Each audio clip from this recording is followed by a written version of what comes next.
both to Aarhus University and to the Middle East Technical University in Turkey. He's of course an extremely well-known author in this field and has written some of the most widely cited papers in lake restoration science during a long career stretching back to the 1980s. And today Erik will talk to us about biomanipulation as a tool to counteract negative warming effects in lakes in different climate zones. Erik, can you hear us down there in Denmark? Okay, Erik, fantastic. So, please, I can hear you now, so it seems like everything is working, so please, thank you so much for joining us, and because I already took several minutes of your time, I will just leave you to continue your presentation, and then I will ask you some questions from the studio at the end. So please, just a reminder to the participants watching on the online platform that if you have questions to Erik, and this is important, please write them into the chat of the main stage, but then also please make your questions as clear as possible. So ask a full question so that we would be able to, even if you have something from the first slide, that we're able to identify to Erik exactly what you are asking about when we eventually ask him the questions. Okay, thank you very much, Erik. Take it away. Thank you very much for the invitation to give this talk. And I'll talk about biomanipulation in a climate change perspective. And I have two co-authors, Martin Søndergaard and Sangwen Liu. I'll especially focus on removing and adding also planktibentivores fish. We call them the bad guys. They are not normally the bad guys, but in eutrophic system, they are bad guys. And there are some people that add them also. But first of all, no in-lake restoration without Superman. Reduce the external nutrient loading. That is the target for the lake restoration. And the other thing is just something you do extra to speed up the recovery. To discuss biomanipulation, we first have to set up the scene of the biomanipulation. And then if you take the temperate lakes as an example here, then to the left you have the nice lake with a good balance in the ecosystem. You have fish eating fish, piscivorous fish that control the prey fish. And then because they control the prey fish, you get a lot of water fleas, then they can control the algae. So if you add a little bit nutrient to such a lake system, it doesn't matter. It goes into the water fleas and then it goes into the piscivorous fish, which we like also. So this is a very good system. But when we add a lot of extra nutrients, we shift to the other side, where we have relatively few piscivorous fish. We have many planktibentivores fish, and they also become smaller, you can see, compared to the other ones. This is very difficult for water fleas to be there then, because they eat them, and then the grazing control on the algae is very low, and this means that if you add extra nutrient, or 1 year with very much extra nutrient, you get immediately extra algae in the water, because there are no feedback or no control from above. The idea behind biomanipulation, these kind of systems, and it started typically in the north, and therefore it's also based the ideas on what we see in the north. It is to remove around 70 to 80% of the fish stock of the bad guys, not the piscivorous, but the planktibentivores fish. And Ilkka Sammalkorpi from Finland actually found this threshold by looking at many different systems. And but we don't have to forget that it's not only a question of top-down control, but this one will help a little bit. We get removed some of these, and then we move to the other side, and we can get more piscivorous fish for different reasons, which I'll not go into detail with. It's well known. And then we get more Daphne, and then we can control the algae. Another effect is, like Jukka Horpila from Finland have looked a lot on, is that removing these planktibentivores fish also means less nutrient release from the sediment, less suspension. But the idea behind the biomanipulation originally was remove these guys, get more Daphne, clear the water. And when should we do these kind of things? We should, of course, not do it when the nutrient level is very high. You can see a figure here where you have the total phosphorus on one axis, and you can see that at the top one you have the bad guys, And in the middle one, you have the percentage of good guys, and below you have the effect of these differences, and that is the zooplankton-phytoplankton ratio, indicating how much the grazing on the algae is. If it's low, of course. If it's high, it's high. And you can very clearly see that if you do these kind of biomanipulations at very high nutrient level, then it will not help you on the long term, because they'll just come back. It's the natural situation up at the 0.4 milligram phosphorus per liter. There's no way out of it. You cannot shift it. But if you come closer to 100 microgram in a shallow lake system, or maybe best to go below 50 microgram, then you can start changing the system by removing the fish. There's no idea at very high nutrient level to do it. And Superman has to be there also. You have to be sure that you bring the nutrient down to this level. Then we come to the warm lakes, and this is a very different situation we have there. And I'll show you some data that prove that this is like that. First of all, you can see that you have a very few piscivorous fish. It looks like a eutrophic system there, even if the nutrient level is high. So both when nutrient level is high and low, you have few piscivorous fish. You have many planktibentivores fish, and they are very small.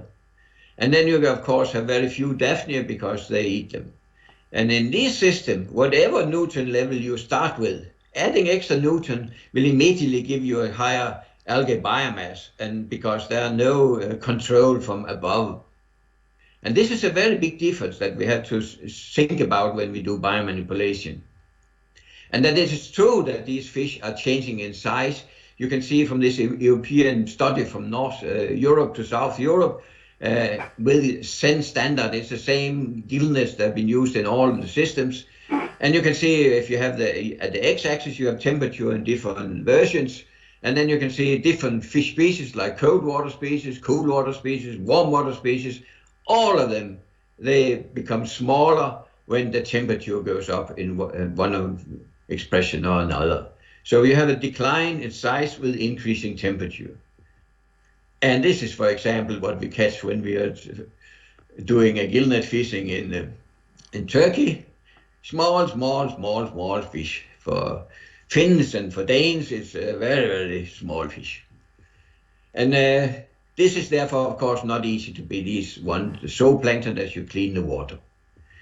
And especially because it's hard to control the cyanobacteria, because some of the big Daphnia can control, if they are abundant enough, the blue-green algae, but the small one cannot. And there are chidoras that feed on microcystis, but they cannot control them at all. They can just eat a little bit of it.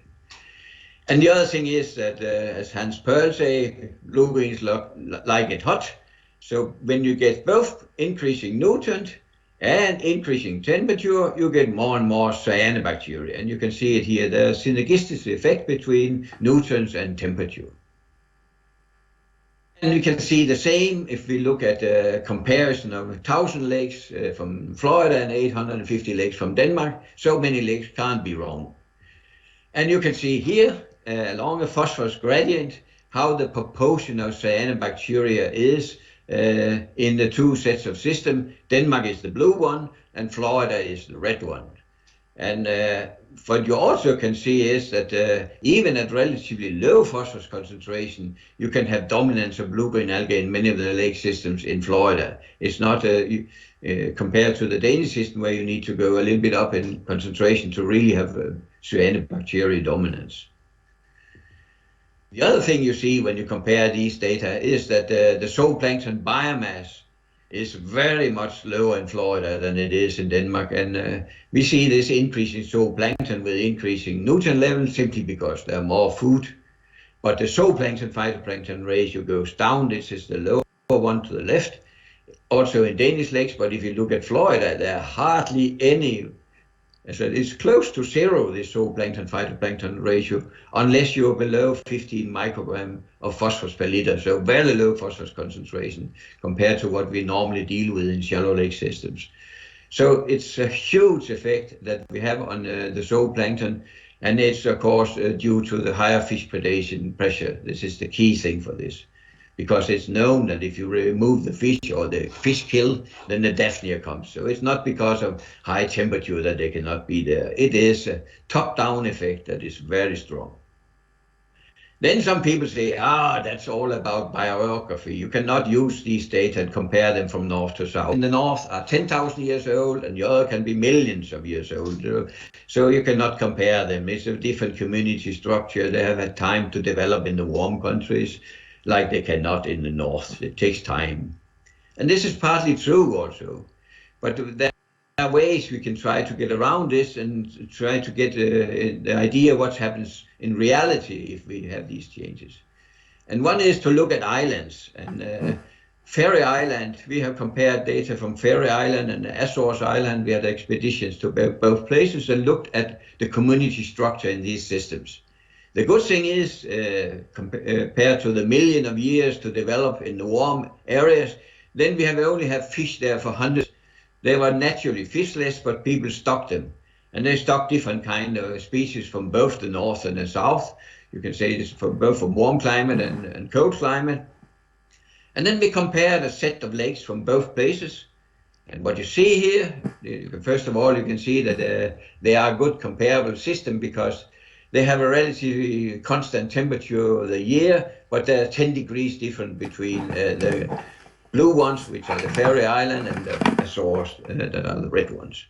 And if you look at the lower graph, then you see very clearly that the size distribution of fish, this is size distribution of fish, there's a very different in the two systems, with being very small, dominant or smaller fish in the Azores and of larger fish in the Faroe Island. Exactly the same as you saw when you compared go on mainland system going through Europe, and we have seen the same in South America. And what are then the consequences of these differences? Very strong. You can see it here that you have chlorophyll to phosphorus ratio, and the chlorophyll phosphorus ratio is much lower, you can say, in the Faroe Island compared to the Azores. So the yield is higher. For each unit of phosphorus you add to the system, you have more algae in a warm lake than the other ones. And you can also see to the right that the chlorophyll to TP ratio is higher in the warm lakes than it is in the cold lakes. And vice versa, like you saw in the Florida-Denmark comparison, zooplankton-phytoplankton ratio is high in the Faroe, very low in the Azores. And size of cladocians are also smaller in the Azores than in the Faroe Islands. Exactly the same as we've seen in mainland, starting to think that this must be a true story that has something to do with the climate and temperature. Another way we can get around it is to look at the data from a given region. And we are fortunate we have data from many Danish lakes from monitoring program, more than 500 lakes. And I've been looking here at freshwater lakes with a low color, so to make them a little bit more similar. And you can see that they are making a simple regression where we have phosphorus, nitrogen, mean depth, and water temperature. I'm trying to look now at the slopes of these ones. So A, B, C, and D. This is the slopes of the different variables that are included. And then we try to make this relationship for each month of data. And here you see the data for chlorophyll and total phytoplankton. So it's the slopes you see here of this relationship where they all are included. And first of all, you see if you take the first one, all year round, more or less, you have an effect of nitrogen and phosphorus. Maybe nitrogen from April and onwards, but both of them are important. Depth is not so important, but a little bit. But what you really can see is that temperature is important. Already from June until September, temperature has a very big role in how much chlorophyll you have. So even here you can see at a given phosphorus and nitrogen level, then you will have more chlorophyll at higher temperature. You see the same for total phytoplankton. Of course, it is similar, but it's not exactly the same way of expressing phytoplankton, but it's robust, as you can see. It's also for total phytoplankton the same that from June to September, and even also in October, you have a huge effect of temperature. And interesting, you see that temperature is negative in May. And this is because the clear water phase we have in lakes in spring, because we get the Daphnia peak, is increasing with temperature. So during May, you have a less algae at higher temperature in the water because the spring clear water phase becomes stronger. But the rest of the year, you can see temperature is positive, and this means more algae with higher temperature. If you take the cyanobacteria themselves also, then it's even worse with temperature. You can see already from March, you have a positive effect of temperature on the system, and it's very large in August and September. And percentage the same, very large in August and September, even close to 2 in August. This slope in the relationship. So it's a big effect of temperature. And I put it together as a 3D plot for here. Then you have cyanobacteria as the z-axis, and then you have phosphorus and temperature. And you can see the same, that with increasing nutrient concentration, you get more cyanobacteria, but as long as temperature is low, it's not too bad. But if you have high temperature, then you have a huge effect on cyanobacteria of increasing phosphorus, and you have this synergistic effect. And then it's made at 3 different nitrogen levels. You can see that it's actually very influenced by nitrogen also. So if it goes down now to nitrogen, then the risk is much lower to have cyanobacteria dominance. So we can say that all these put together, phytoplankton biomass per unit of nutrients, higher yield per unit of pollution, we have more algae. We have lower zooplankton biomass, and they are smaller. And we have higher proportions of cyanobacteria, and they come at lower total phosphorus and total nitrogen than in the cold areas. So the key thing here is, of course, to reduce the external nutrient loading, and it is also in cold areas, but you have to reduce it even further when it gets warmer or when you are in warmer lake systems. And this also indicates that we not only do we have to do more for the external loading reduction, we also have to find other ways of doing in-lake restoration, because we cannot count on removing these planktibentivores fish and then get a cascading effect, because they will be small still, the zooplankton, and the grazing capacity will be relatively low. But let's start with the temperate lakes. And the idea, as I said, was just to remove some of these guys and then move it in direction of a clear water state. And there are many different methods, and this is a little bit old now, so we don't have to go into detail with this. Everyone knows how to do this kind of things, or at least it's easy to read about it. There are many methods you can use. And even ice fishing when you come to Finland. It's very difficult in Denmark. You have to run very fast on the ice because it's very thin, if it's there at all. When you do it, you often see very strong effect, and we have done it properly, like Ilka said, 70 to 80%. Then you get a huge effect on the short term. And here is the chlorophyll is the green one, and the Sekadep is the other one, and it's Lake Finjasjön, and it's Lake Väsejärvi, and so we are at the conference area now, and huge effect you can see on the very short time of this reduction. The reduction is given by the green lines at the bottom. And these are quite big lake. Lake Väsejärvi is 110 square kilometer big, so it's in big scale sometimes.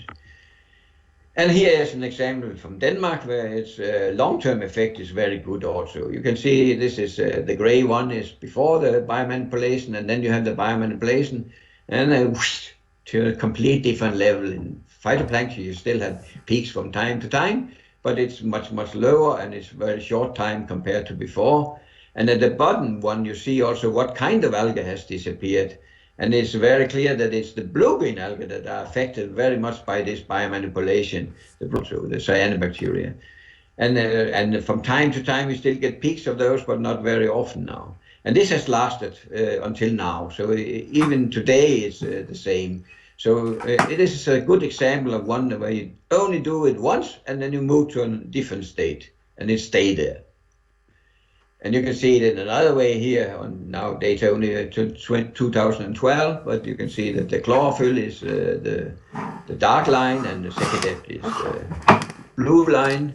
And below we have total phosphorus and orthophosphate, and further down we have nitrogen in different fractions. All of them goes down. It's not because the external loading has been reduced, it is because of this internal measures. And put together here as an average for the before and after, then you can see that the Sekadep has improved all year round. And we can also see chlorophyll is down all year round, but especially in summertime. And interesting, I think, is that the nutrient levels goes down quite dramatically, especially in summertime, that the phosphorus is more than almost halved from before, simply because of this biomanipulation shifting the structure. But this is not the case always. Often you see that they are moving backwards again. And this is when Martin put together some years ago from all the Danish biomanipulation cases. And if you have one, then you have the same situation as before. And if it's below, then of course it's better. And it's a log scale, as you can see. And then you can look at it. And it looks like many of them fall back again after 10 years or something like that. It's only significant when it's light blue, different from one. And but we see something that are relatively clear also, is that the second depths stay higher than before. Chlorophyll is not really, as you see in the bottom here, it's the same as we saw before. Chlorophyll A is going a little bit backwards. But you see suspended solid and the second depth is less. And the reason is probably that bream is affected and stay there. So you can see to the right, the bream, it goes down after the removal of bream, and they're not really coming back again. While this should have been roach, the lower one is roach, it's coming up again. So it's so we have a different there, the difference between roach and bream. Bream disappear, roach tend to come back again. And this is also relatively logical if you look at this graph here with the Danish lakes in general. Because if we look at to the right, look at bream, then it's the first one that should disappear. They like at very high nutrient concentrations, while the roach can stay also at relatively low concentration. So it's not unusual that you get the roach a little bit back and you don't get the bream back. So the resuspension is reduced, but in this case here you get the roach back to take the zooplankton, so the grazing goes down. So reasons for failures, not enough loading reduction. That is a typical one, that people start doing it too early. Superman has not been there. And then there can sometimes be this, you get rapid return of the zooplankton or fish, and particularly roach is coming back often in the north, in these areas up here. And sometimes it's also because of a resuspension of loose sediment. Before the pollution, there are not a loose sediment, but now there is a loose sediment. There can also be for internal loading from this phosphorus pool there. And if you start getting a little bit fish back, then you at the same time also get internal loading, and then it's amplifying each other, the two. And it can also be that we have a relatively low coverage of macrophyte or low richness of macrophyte. There are not many species coming back, and therefore it's unstable to some extent. And that's why we think about repeated fish removal. That's not the idea originally was one attempt should be enough, but probably we have to do a little bit more to keep it there. And I'll show an example from Lake Veng. I think also Martin showed some data from that last year, but repetition is not bad. And you can see here the total biomass, and it was mainly bream. This was before and after. Bream got disappeared more or less completely, and roach, we got rid of half of them or something like that. And then, of course, the good guys we put back again. And you also saw a strong effect in immediately chlorophyll went down, but then it gradually came back again, as you can see. And Sekidep went up to very high level. We have Sekidep to the bottom, and plant came in, and then it goes back again. And phosphorus declined a little bit, but there was a little bit of variation in this, and then it came up again. And you can see we are far above these 50 micrograms we want to be. And it turned out also one of the reasons is that the water coming in with groundwater has very high phosphorus concentration. So this is part of the story why it failed, but not the full story. And then you have nitrogen coming down and going up again. And you see the fish are coming back, roach are coming back, bream didn't come back in same things. Roach is increasing over time again. And we can also see if we look at perch, then it's small perch that gradually become dominating. And this is not good because small perch also eat on zooplankton, so that's not good. So the total CPU to the right going up, and macrophyte disappears. They were there at high coverage, but then they disappeared completely from the system. And then second time, we only removed 1.2 tons compared to the 2.5 tons first time. So much less effort.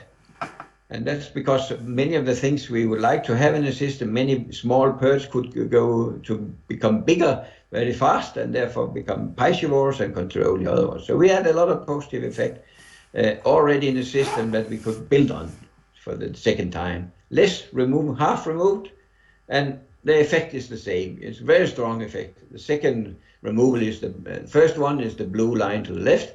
I'll not go into detail because I've just seen this data. To the right, you have the second removal, and it has the Secadet goes up, chlorophyll goes down, macrophyte covers come back, phosphorus goes down and very much down, and total nitrogen goes very much down. And we are still in this state after in 2020. So it has stayed there after the second attempt. So we can say that if Superman has done his job, reduced the nutrient input properly, then there are good chances that fish removal will work, and maybe with some additional maintenance from time to time. And there are a lot of warning signals that can be used where you say, now we go in and take a little bit away extra. And I know this is done also in Finland and other places, that you are now starting to go from one event to a little bit more maintenance event. But what now when it gets warmer and where it's already warm today? Yeah, then it's a little bit different story. As I showed you before, we have all these small fish dominating in the system, also at low nutrient concentration. So we cannot avoid a lot of small fish. The other thing is that they feed differently. And if you look at Brian Moss put this together from North American data and the proportion of different fish types from north to equator. And you can see when you go down to these warm areas there from 0 to 20 latitude, then it's dominated by omnivore fish. And there are also a lot of herbivores, which you can see, the green ones. So there's a mixture of things, but there are not many piscivore fish. It's very difficult to get this control back that we have in the north, and then it has never been there, you can say, in the warm areas, because that's how it is. And there are good reasons for that, which we do not have time to discuss today. But this is the situation. And look at the green one. It gives people an idea that, then we just add a lot of silver carps and big head carps because they feed on phytoplankton. So they are very good. It's very smart because then we get also more fish because they feed lower in the food web. And then we're not losing energy to the zooplankton level, but go directly down there. And if we put a lot of those out, we can filter the algae and the water will become clear. And so they did around the world. And here is an example from the silver carp addition to Lake Taihu. And there's a lot of media support for this. Now we restore the Lake Taihu by adding silver carp and big head carp. It's perfect. And you can see you also get a lot of extra fish in the system. This happened in 2008, and since then you catch much more fish by fishermen. And just to control it, it's not just because they catch more because they're more efficient or have more boats or so on. We also have the catch per unit effort with gill nets this is the red one, and it shows the same pattern. So we can trust a little bit that these changes, the catch is also the fish stock in one way or another. Huge increase in catch per unit effort, huge increase in amount of fish in the catch. So that was very good. You get more fish. And now it should clear up because all these phytoplanktivores fish should eat the phytoplankton, and then Taihu should be clear. But it didn't happen. Phytoplankton actually went up, and cyanobacteria went up. That must be because we have more nutrients coming into the system. They didn't manage to control the nutrients. No, it's opposite. The nutrients are on the way down, not so significant for phosphorus, but for nitrogen is very much on the way down in this lake system. So it cannot be that reason. And if you now look at the lower one, then we can see the zooplankton biomass is going down. It should actually go up because there are more phytoplankton. Zooplankton phytoplankton ratio is going down, and especially after 2008, it goes down. And body weight of cladosans goes really much down just after this period there. So indicating that the top-down control has actually increased. And phytoplanktivores fish, they also feed on zooplankton. So they have not been very efficient at removing phytoplankton, but they were quite efficient at removing zooplankton, and grazing went down. And we can also see it in the silver carp experiment done at Taihu Station, and this is just published in 2021. And this is phytoplankton biomass with increasing fish biomass of silver carp. And on the other hand, you see the zooplankton biomass going down with increasing fish biomass, showing exactly the same pattern in experiment. So there are no good carp in restoration perspective. Don't think you can do it by adding carp to the system to get rid of the algae. It's not working. What we should focus on in this system is, like Jukka also talked about for temperate lakes, that is an important one, is the release from the sediment and suspended matter that the fish are creating in the system there. This is a bottom-up, you could say, effect that you're looking at from top down, guys. It's not through the zooplankton link. And here you see some subtropical lakes in this Lake Huisu from lake that Seng Wen Liu have been working a lot on. And you can see this gray. It's not really green, it's gray. And this is, of course, because the fish are not only adding nutrients for the algae, but also suspended matter. And then this is trying to restore this, not all the basin, but part of it. And it started with a small one in 2004. And the idea here is not to get zooplankton back, but to try to other ways to get the positive effect of removing the fish and to stabilize it by adding plants.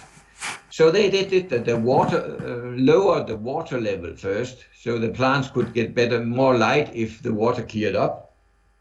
Then they removed the fish, all the bad guys, including also tilapia. I didn't talk about those, but they are also bad guys.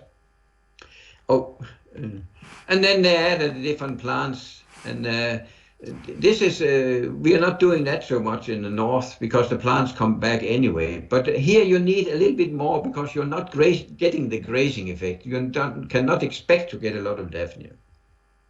So they built, the idea by adding plants is of course to get the plant back themselves, but also that they should help remove the nutrients. They should stabilize the sediment. They should enhance denitrification. And they may also have some allelopathic effect, but not the other things that we have in the north as a refuge for zooplankton and so on. It's not a key thing in these systems. And there'll be a lot of fish there, so it's the same as we get a lot of pike and perch in the vegetation. This will not help in these systems. And the effect is very clear. To the left, you have the lake system before, in principle, because and here you see after to the right. But it is the same lake system, so it's just locked in by a net between the two. Taupolin, actually, between the two, and then one is clear, the other is very turbid. And this is in 2018, 13 years later, still the same. There have been some maintenance fishing in there, like we talked about for Lake Veng. This is also done here to keep it there, because it's difficult to stabilize it completely, but again, with much less effort. Then they did another one in a bigger scale here down in the south, and this is the lake before. And now working in the same way, same idea, same principle. And you can see the effect here in 2018. And so again, 11 years after, you still have this Clearwater lake with a lot of plants in it. And then you're very different from the other one. Again, with a little bit maintenance, extra maintenance from year to year. And if you don't believe in what you see, just by looking with the eyes, you can also take a look at the graphs here if you're more to that. And you can see here the total phosphorus concentration in before and after the restoration in the second restored lake. Huge change in phosphorus concentration down to low level, and below the 0.05 we like to go below to have a stabilized good system, and you can see that very clearly that we stay there. And also chlorophyll, the same. Dramatical shift, and total suspended matter especially also going down, so both are going down. And nitrogen, there's not in this lake here, is a big effect on the nitrogen. And you can see that what we have talked about before, that we should not expect to get a lot of zooplankton back. You can see when you remove the fish, it worked. You get a lot of extra cladosons, especially, and a little bit more copepods also during the removal period. but after that they are gone, and they're actually lower after than before, also because there's less food available, there's less chlorophyll in the water, there's less algae in the water, less food. So this is part of the story. But also because it's more clear that small fish can see them better, and then they disappear. So summary from this: fish removal and submerged macrophyte transplanting lead to re-establishment of the clear water phase in this lake. Large zooplankton was low already before, and they did not respond and did not come back, and grazing is still low. Total phosphorus had a significant decline, and resuspension went down dramatically. But when we now look at these systems in general, then there are many of them that are falling back, and they need this sort of maintenance in one way or another to keep it there. And this has given the idea, several have been working with it, that you should try to combine the effect. Here you see the effect of fish manipulation. As I said, it worked in the beginning, but many of them fall back. To the right, you see aluminum treatment in a Danish lake. And below the black line, it was before, and very high phosphorus concentration. Then it was nice in the beginning, and then you're falling back again. In this case, also because the Superman didn't work well. They have not reduced enough the loading, but many times you see this falling a little bit back in the system. So therefore, maybe the idea is not bad to combine treatments and get the best out of it. Because if you remove fish, and at the same time, for instance, add phosphorus or aluminum, then maybe it's more difficult to get the fish back, because if you have keep the phosphorus down, then the fish may not drift so much, because if you don't have this stabilization of the sediment with some chemicals, then there'll be a little bit release, and if you get more fish, then there'll be more release, and so on. So you get this amplifying effect I talked about before. But if you put it together here now, then maybe you can get the best out of it. And maybe it can be even cheaper, because maybe you need to remove less fish and add less phosphorus than if you have done it just each of them or one of them instead. And here is an example from China again, adding phosphorus and removing fish and adding plants in specific order, which I'll come back to within a minute. And then you can see the effect here, restored and unrestored. Very clear difference, as you can see in November. And you are in the middle of a city, so this is nice to see that. And you can see here that total phosphorus, for instance, and then you first have the fish removal. This is the white one. And then you have the chemical treatment, and finally you add the plants. And the fish removal didn't affect it. Affected the total phosphorus very little. Aluminum and phosphorus had a big effect. And after that, you say you stabilized it to a low level of phosphorus. And if you take the total suspended solid, then you saw the fish removal again, the first one on the white side there. And there you have a big effect on total suspended solid, so not so much on phosphorus. And then you get the phosphorus added, and it's not really any change on suspended solids. And finally, you have the plants, and then you can see suspended solid goes even further down. So you have a different effect of the different attempt you are doing. And taking fish out first is a good idea, so then you need less phosphorus, and you also can get enough light for the plants as the last part of it. And if you take second step, then you get a little improvement by fish removal, and this matter went down, and then you get a good increase with aluminum and phosphorus treatment in this case, and then you can see it nicely after you have added plants to the system. So this succession of events was good for the system. And the conclusion from this is, if it's done properly, biomanipulated, and if needed, combined with other measures, can help restore degraded lakes, also in warm lakes, but for different principles. You have to build on different principles. And maybe it also can help us to, you can say, compensate for the eutrophication that we get with global warming, because we can expect now that we get more and more eutrophic system because of warming, as I told in the beginning.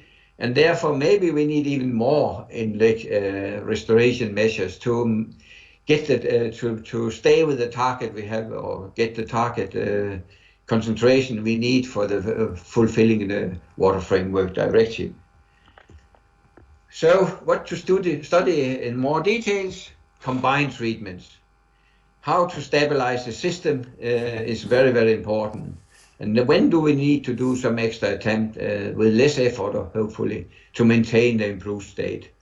And we can optimize methods for different climate zones, so we do the right thing in the right climate and not making some mistakes by taking the north ideas to the south or vice versa. But first of all, reduce the external loading. And in a warmer world, much more than today. Thank you for inviting me.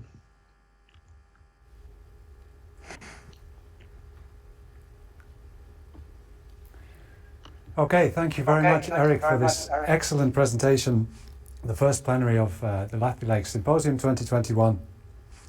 I think I've been monitoring the online platform, and perhaps because people were so clearly following what you've been telling them, that we don't actually have any questions in the chat yet. But of course, to get us started, I can maybe take the lead.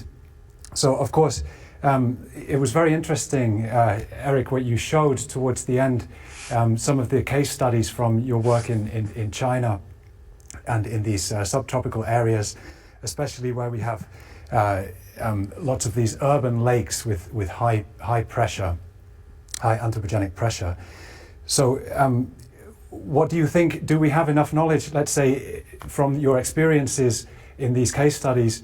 Do we have knowledge that can now be kind of transferred to other settings, because we will have many more of these polluted urban lakes in subtropical regions in the coming decades? Do you have a kind of blueprint already for how to manage these systems based on these case studies that you showed? Yeah, I think that. Oh. We can hear you, so please continue. Okay. Yeah, I think we have, but we also have. I get this noise now. Hopefully the studio is able to solve the technical problem. But that's I can just ignore this. I think that we can expect that these methods are useful also in other places. But it's clear from the study in China that you need to have supermans, because that's why it also works well, you can say, for these urban lakes, because they can completely divert all this input. If you're not doing this, then it's not working. But else, if you in urban lakes, you have the chance often to reduce the water table also. And this is a key thing for the studies that Zheng Wen had been doing in China, is to reduce the water levels first, and then make this removal and additions and so. But if you cannot do that, then maybe you need to bring in also the chemical treatment, as I showed in the last example. There you didn't reduce the water table, but you just utilized that you could get the clear water conditions by adding phosphate to the system and then get the plants back. But if you can reduce the water level, then maybe you don't need this phosphate. So it's a little bit depending on the conditions in the system you're dealing with and the possibilities you have there. But I think you can learn a lot from this. Yeah. You mentioned the reduction of water level. Can you just explain briefly the principle of this, how the reduction of the water level is aiding the situation with the water quality? Yeah, this is because it's not helping with the water quality itself, but it gives the plants a better chance to grow. So when you add these plants to the system, then you get a growth of the plant in the system, compared to a situation if you have not reduced the water table, then it would be a slower growth, or maybe they will not manage it before. Because you still have you don't have this clear water effect by the grazers. So you need the clear water in other ways, you can say, to make it happen.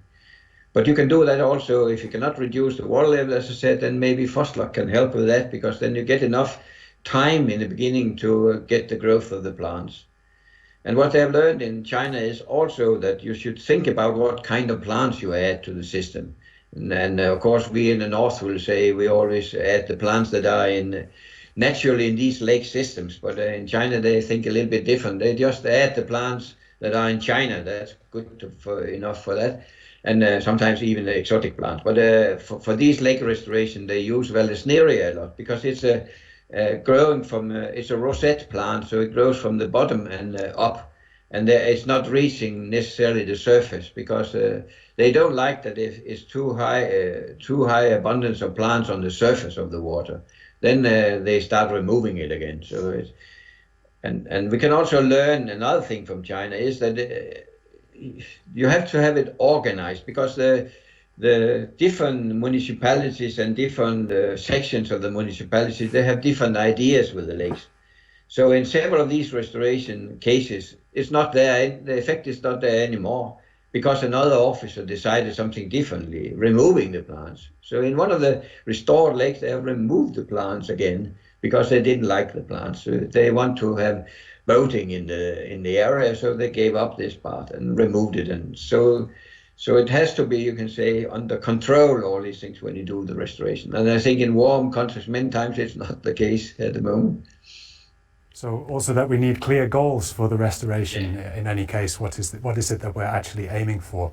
So thanks to the participants. I have to say now, Erik, that we have finally got some questions in the online chat.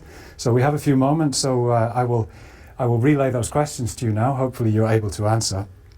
So we have a question from Melanie Munch in the Netherlands, and she says that in one of the lakes, presumably where she is, crayfish have taken over after the fish were removed. So in your opinion, could this affect restoration success in a system where we have crayfish? Yeah, I think it can, because in many systems where you have very abundant crayfish, they can keep the macrophyte down. So this can be a problem. And the only way you could get around this is, again, Superman. You have to reduce the nutrient loading to the system if ever possible, because then crayfish just harvest plants. And it's the same with water birds. If you are in a system with high nutrient loading and you get a little bit plants in, coots take the plants, and then you cannot keep them there. And it's the same with crayfish. In a very clear water, low nutrient lake with crayfish, there are no problem with that normally. Maybe with invasive ones. I cannot say that I have no experience with that, but at least the natural crayfish in the system, they just harvest the surplus, you can say. So they stay clear. So yeah, but else it can be a problem, I guess. Okay, the next question is from Ilkka Sammalkorpi, who's in fact here in the studio with us and a colleague of yours. And Ilkka is thanking you, Erik, for a great review here. And he's wondering why the impact of fish removal can last so long, as you showed in the Danish lakes. So in the examples that Ilkka's remembering from Finland that we are talking about, after a 3 to 5 year break, this is enough to start observing a decline in the success of the restoration effort. So how is it that in Denmark your longevity of the biomanipulation-based restoration is better than what we observe in Finland?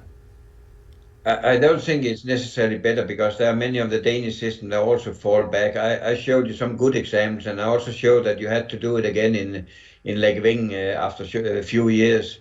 But maybe the difference, when I've been looking at the data from Ilkka's work and others, Mikko's data, and so then it seems that roach comes better back in Finnish lakes than they do in Danish lakes. They also come back, but more so in Finnish lakes, and they're also more turbid because of, maybe that's the reason, but he knows better about that. He can talk about that, I think, because it's a little bit more brownish. And so that you have this browning effect that makes it more difficult to get to have the plants very strongly, you could say, have good conditions for the plants also on the long term. So if there's running a little bit back and you have more brown water, then it's more difficult to keep the plants, because the plants are essential for this in the shallow lake system to keep it on the long term. You need the plants there. Okay, thank you. One more question from the online platform from Olga Tamorg here in Finland. And you were showing, of course, this the data for the phosphorus concentrations and the temperature and these combined effects on cyanobacterial growth. But Olga is asking whether the increase in cyanobacteria can be seen as a direct influence of the warming or more related to the stoichiometry of the nutrients in the system. What's your opinion on not only the absolute phosphorus concentration versus temperature effect, but what about the N to P ratio, for example? Yeah, but for us, we cannot see that because in the summertime we have a relatively low N to P ratio in Danish lakes, and still it's microcystis that become dominating. It's not the nitrogen fixers that become dominating there. In Danish lakes, we have that nitrogen fixers comes in June, and that time nitrogen is high and phosphorus is low. And then in July, August, then phosphorus is high and nitrate is almost zero, and then it's microcystis.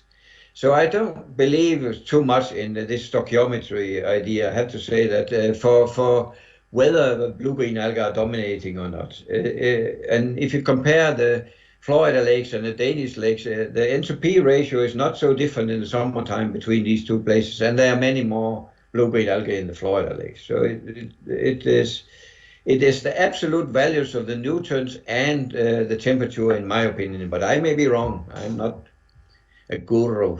I'm Erik. I'm sure plenty of our participants would disagree, but anyway.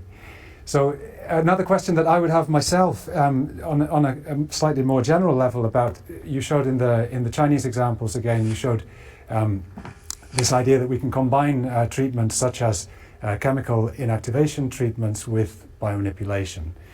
So what's your feeling about, let's say, the compatibility of these methods that are really designed to retain or trap the nutrients in the system being employed at the same time as another method such as biomanipulation, which is really aimed at removing the nutrients from the system? This balance between the two approaches, can we do this simultaneously? Is it really a compatible way forward?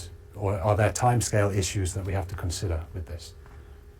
Yeah, I would say that you could say if you look at it from a theoretical point of view, then you'll do the biomanipulation first, and after some time you'll add the other one. So you need less of this chemical. But I think it should be done simultaneously, and the reason is that then you can avoid that one of them is running back, you can say, so going in the wrong side, because they keep each other in track, the two methods. Because if you store the sediment a little bit, store the phosphorus in the sediment, then it's more difficult for the fish to take over again, and vice versa. If you remove the fish, then you need probably less phosphorus, because then you're already making it the sediment more, you can say, oxidized and in better state, less resuspension and these kind of things. So then I'll do it at the same time. But theoretically, you'll remove the fish first, and then after some time add the chemicals. But to be sure, I'll do it at the same time. From a practical view. Erik, thank you so much for all the answers that you've given to the questions and this excellent presentation. So we still have a few moments before we move on to the next presenter, but there were a couple of things that I didn't get the chance to say at the general introduction, so maybe I will just recap on those now. The first thing is, actually there came a chat question from Katrit in Estonia, asking a general question about the poster sessions which will be held tomorrow and be uploaded.